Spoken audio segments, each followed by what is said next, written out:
cable television was an industry that was just mostly in the backwater of the country, but would offer opportunities for people like ourselves who were both ambitious, young, wanted to make our mark, and wanted to do something different. And I really felt that it was the industry that was going to introduce these satellites, which was still my love. I still, all this time, had in my mind that I wanted to launch these program networks.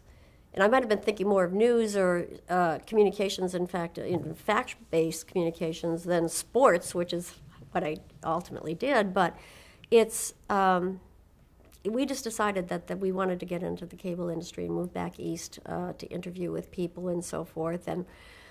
And Bill went to interview with Bob Rosencrantz, who was the president of UA Columbia.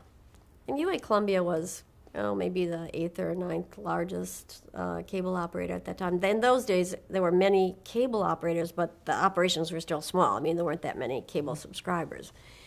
And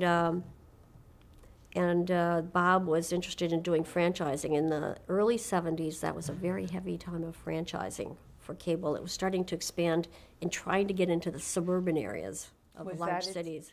I'm sorry, was that the main business of UA Columbia at Yes, the time? UA Columbia was a cable television company. They owned cable television systems and ran them. And Bob had the background of doing closed-circuit fights on delivering closed-circuit fights into arenas and stuff where people came on a pay basis. And he understood the power of being able to offer different programming to people. And I think he did that for Westinghouse, if I'm not mistaken.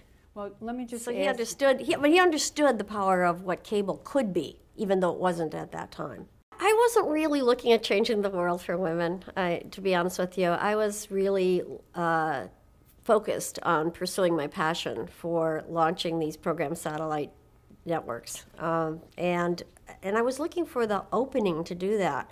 And I really felt that I didn't think that I was going to be having barriers because I was a woman. I just refused to believe that. It's probably true, but I refused to believe it. I just didn't want, because you can make excuses for not doing things, and I just was never one to do that. I really wanted to pursue this, and I knew I had the passion and the experience, because now I produced television programming.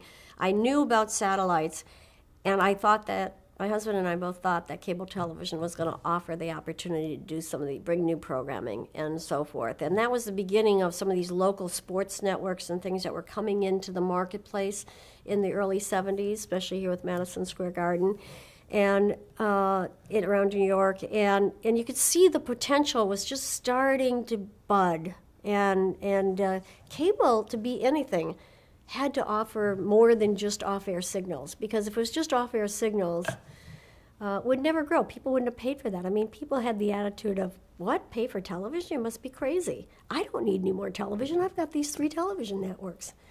It was just not, it wasn't still a thought that people, really held on to. They rejected it, as a matter of fact. But I still was a real believer in it, and I think in Bob Rosencrantz, we found somebody who believed in that, and it's kind of a cute story, actually, because Bill went up to interview with Bob, and he came back and he said, well, I have good news and bad news. And I'm one of those people I always want to get the bad news over with, so I said, give me the bad news. And he said, well, we have to move to New Jersey.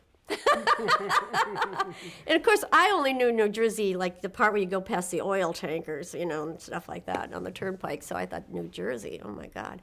And he said, but the good news is we both have jobs.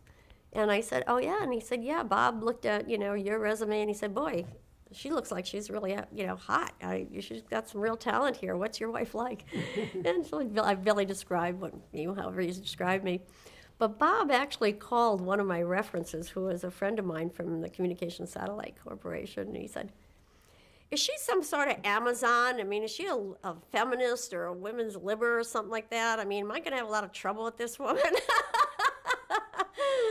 I don't know what Alan said, but Alan Casper was a longtime friend, and I'm sure Alan got a kick out of all that. But Bob decided to take the risk, and I sort of say I began my career there as a pig in the poke. He actually never met me before he hired me.